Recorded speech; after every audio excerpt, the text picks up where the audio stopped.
Hmm? What? Ah. Gosh.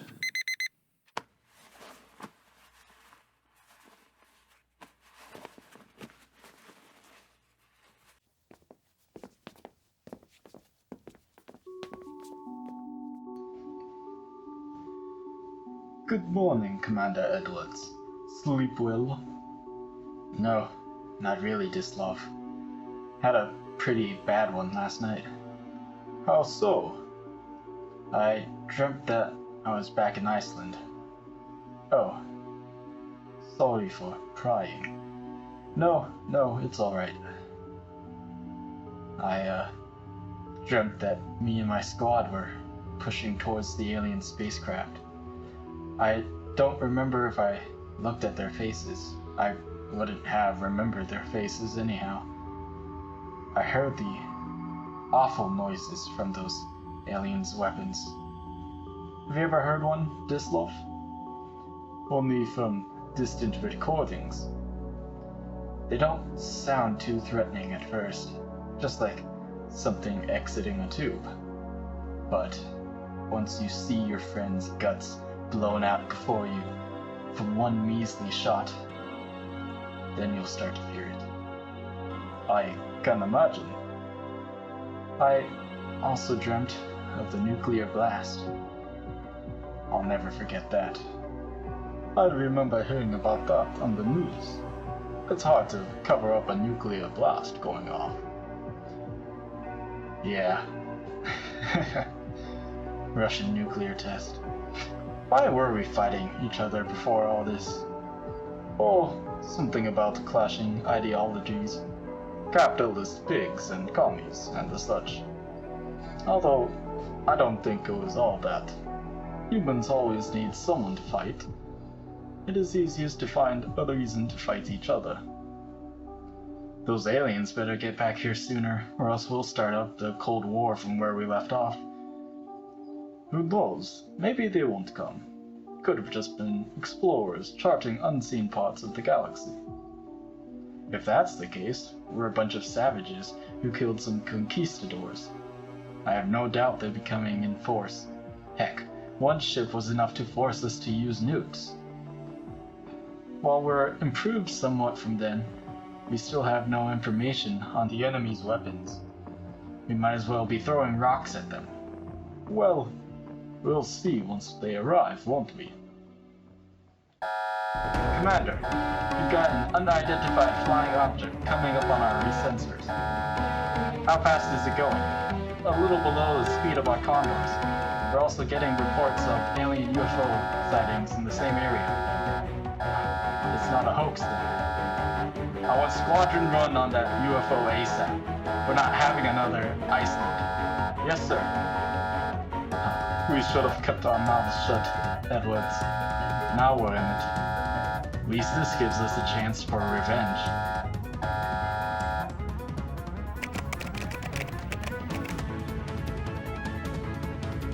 Commander, Squadron 1 has intercepted the target and is engaging them now. Good. Put it on screen. This is Squadron 1, engaging the target. Condor 1 going in front of the enemy. This is Condor 2, I'm lining up the shot. Engaging missiles. Missiles fired, and dodge. Going in. This is Condor 1. Bogey is down, I repeat, bogey is down. Excellent. I want Charlie 1 on that crash site immediately.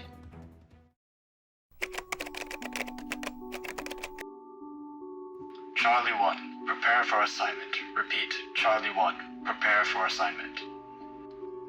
You hear that, ladies? Sounds like Squadron 1 finally caught up to those aliens.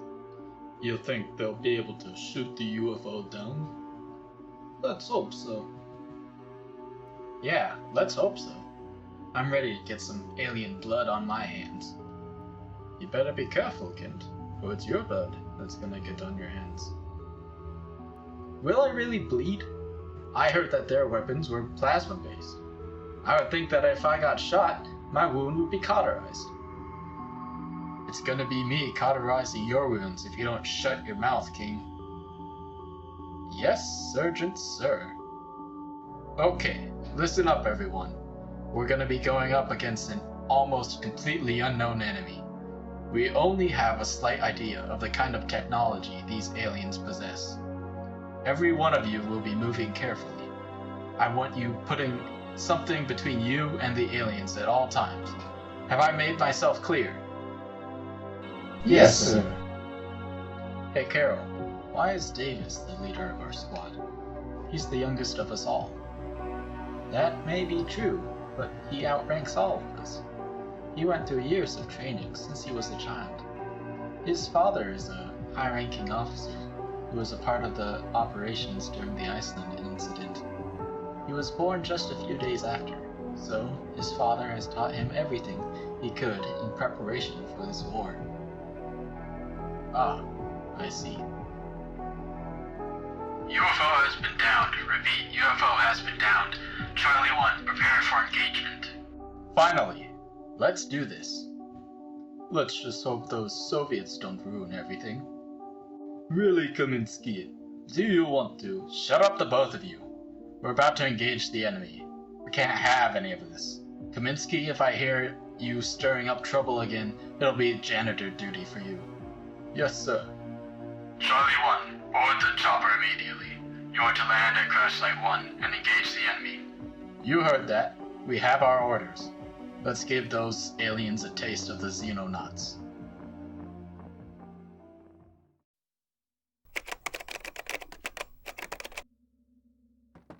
Come in. At ease, soldier.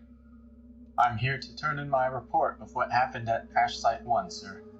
Very good. Come, sit down. Yes, sir. Once the chopper landed, we were immediately greeted by some aliens. Their bodies were recovered and the lab is having a look at them now. Tell me, what did they look like?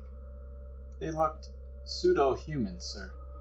They were about 5'6", 5'7". They have gray skin and enlarged head. I don't know what for. Sounds similar to what I've seen. Sir? Never mind that. What happened after you exited the chopper? After we exited the chopper, we hurried to whatever cover we could find. Corporal Smirnov held up in an adjacent building, while the rest of us went in and around the building in between us and the spacecraft. There were 5 aliens outside the craft at the time, but only 2 were in visual range. We engaged the aliens and were able to take them out, but unfortunately, we lost one of our own. His name was Corporal Kent King, American. He was just on the other side of the building to me. I heard that he had got hit. He fired back instead of getting out of their sights. So he paid the price. He was shot to pieces by another shot of their weapon. We were able to gun down the culprit as Corporal Per Exlund was held up in the building with a perfect shot. After that, we were able to gun down the other aliens that we saw. Corporal Inga Petrova blasted open the door of the spacecraft, but there were none inside. After that, the nearby country's military came and cleaned up the remaining alien.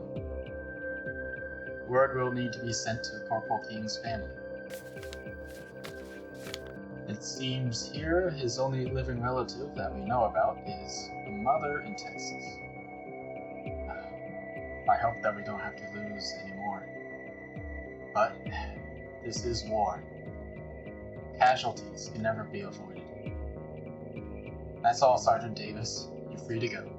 Thank you, sir.